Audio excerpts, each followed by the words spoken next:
Assalamu alaikum. This is Mubashra Aslam from the platform of Innovative Learning. The video is about preposition and prepositional phrase and regarding the use of some important prepositions. So let's see the first slide regarding the preposition and prepositional phrase. Let's see the first slide regarding the definition of preposition and its example. Preposition shows connection of a noun or pronoun with another noun or pronoun. For example, the rooster sat on a branch of a tall tree. In the second sentence, he seemed very excited by what he saw. So here in these examples, the underlined words on, of and by are prepositional words. So the words on, of and by are preposition which show the relation of some nouns or pronoun to some other words in the sentences. The next slide is regarding the prepositional phrase. So let's see its definition. A prepositional phrase is a group of words that consists of a preposition, its object, which will be a noun or pronoun, and any other words that modify the object. Let's see the example of prepositional phrase. In the sentence, the genie from the brass lamp granted 3 wishes. So here the word from is a preposition, the brass, these two words are modifiers, and the word lamp is the object of the preposition. So from the brass lamp is a prepositional phrase. Next we'll see the use of a few important prepositions. So let's see the use of at and in. In is used for countries, big cities and big towns, while at is used for small cities, towns and wards. For example, Ali lives at Gulbagh in Lahore, I live at Chishtiya, and then they live in Karachi.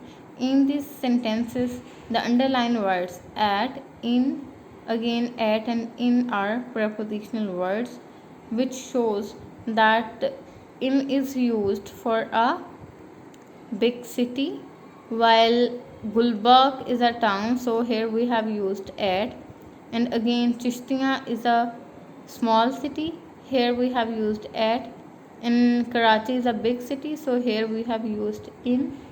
So these are the examples of preposition at and in.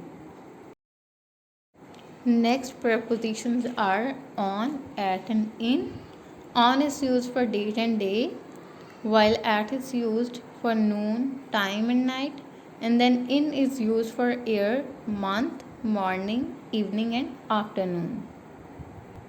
Now we will see the use of on, in and at in the form of examples. So let's see the first sentence. I went there on 23rd March. In the second sentence, he met me on Friday. In the third sentence, I take tea at noon.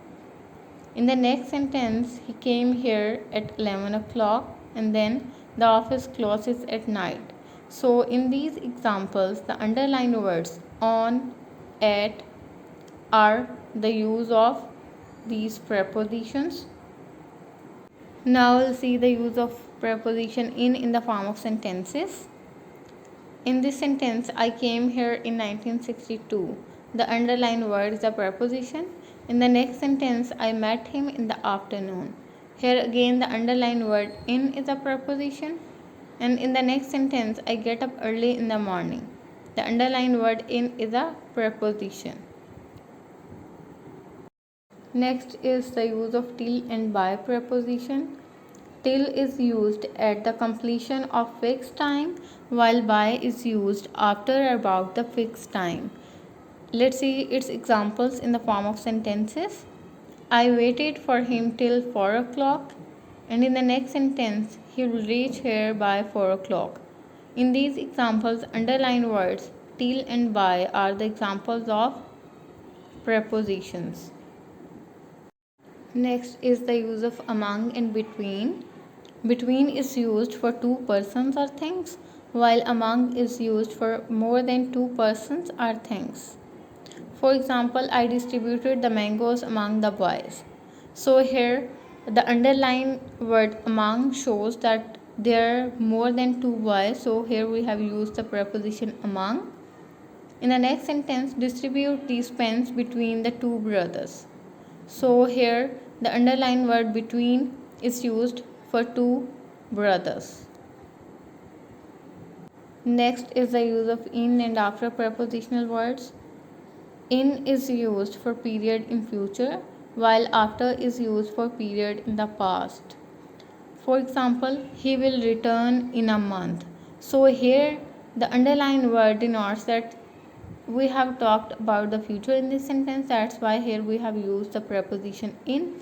In the next sentence, I returned from Lahore after a month. The underlined word after shows that we are talking about past, so that's why here we have used the preposition after. Next is the use of after and behind. After is used for time, while behind is used for place and position. Let's see its examples. He came after a month. So here we have used the underlined word after for time. In the next sentence, he was sitting behind the table. Here we have used the preposition behind to show the place. So these are the examples of after and behind preposition. Next is the use of by and with.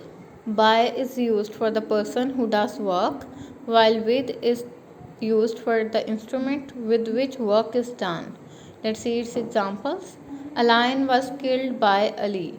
Here we have used the preposition by because it shows that Ali has done the work. In the next sentence, he killed a snake with a stick. Here the underlined word with is a preposition which shows that with this instrument he has killed the snake. These are the examples of by and with. Next is the use of beside and besides preposition. Beside means nearer to, while besides means other than or more than. Let's see its examples. He was sitting beside me. So here the underlined word beside denotes that he was sitting nearer to me. In the next sentence, besides a pen, I bought some pencils also. So here the word besides show that the subject I have purchased a pen as well other than pencils. So these are the examples of the use of beside and besides preposition. Next is the use of upon, into, to, on, in, and at prepositions.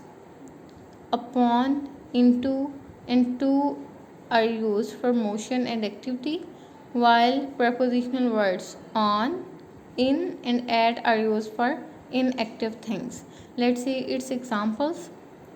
The dog jumped upon the table. So here the underlined word upon is a preposition which is used here for motion or activity. In the next sentence, the dog was sitting on the table. So here the underlined word on is a preposition.